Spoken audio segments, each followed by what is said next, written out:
ตามวยนาជាក្រុមហ៊ុនអាកាសចររបស់ប្រទេសជប៉ុន ANA JC Airlines ឬក៏ Asiana Airlines សូមប្រជិតសូស្នាឡ Asiana Airlines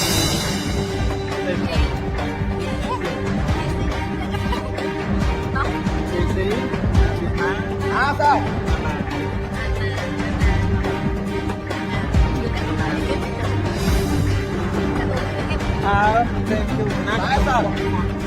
con cái con không muốn cắt cho con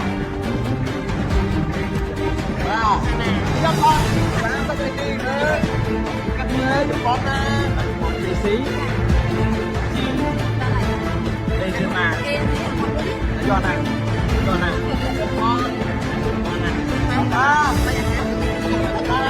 do này wow ôi làm ơi làm đi làm ơi con ơi ơi ơi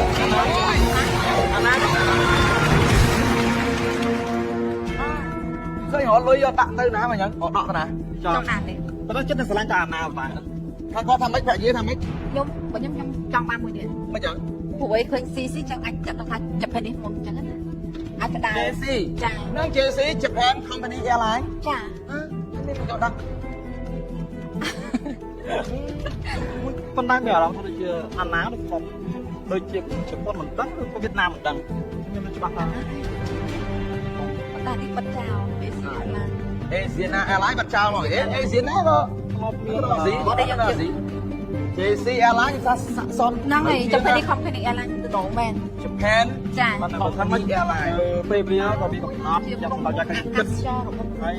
ចិត្តក៏ស្រឡាញ់អាណាចឹងទៅថាយកអាណាចឹងបាទហើយថាទទួលយកនៅចម្លើយហ្នឹងធ្លាក់យើងទៅវិញហ្នឹងហើយហើយយើងតទៅទៀតដូច្នេះប្រាក់ចំនួន4លានរៀលបានដាក់ចូលទៅក្នុងទូចម្លើយទី1ឆ្លើយថា ANA ហើយយើងនិយាយមកចឹងថាអាណាហ្នឹង ANA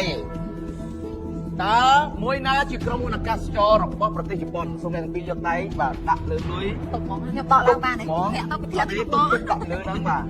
តោះនោះបើសិនជាការសម្រេចចិត្តរបស់អ្នកទាំងពីរជាពិសេសខាងស្វាមីគិតត្រឹមត្រូវនោះអ្នកទាំងពីរនឹងបន្តទៅសំណុំដាច់ព្រាត់បើយើងចាញ់បើយើងខុសគ្នាដែរណាដែរបាទចឹងស្កាត់ដៃលើទាំងពីរនាក់បាទទាំងពីរនាក់ថាតើចម្លើយនេះអាចធ្វើឲ្យអ្នកទាំងពីរបន្តទៅសំណុំដាច់ព្រាត់ឬក៏បញ្ចប់សូមទៀមទាត់